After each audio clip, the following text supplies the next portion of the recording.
With Russia possibly about to launch a new offensive in eastern Ukraine, in villages such as Derhachi, people are trying to get out while they still can. Russian artillery shelling is intensifying, so families grabbed anything they could carry. I don't want to go and leave everything behind, she said, but there's no other choice.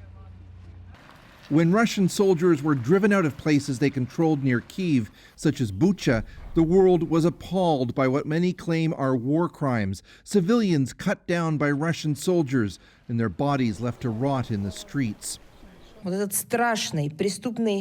The Kremlin's leadership is continuing with its absurd claims that it's all staged or faked, but the head of NATO is warning such awfulness will continue as Vladimir Putin is showing no signs of backing off.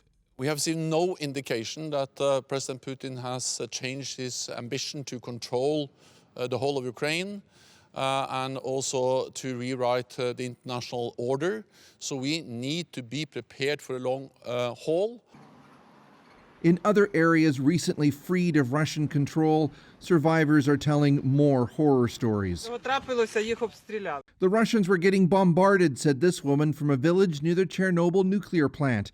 As Ukrainian soldiers counterattacked, the residents say the Russians herded them into a school at gunpoint to act as human shields. Maria survived the Second World War. They were like the Germans, she said, but they spoke Russian, so I knew what they were saying.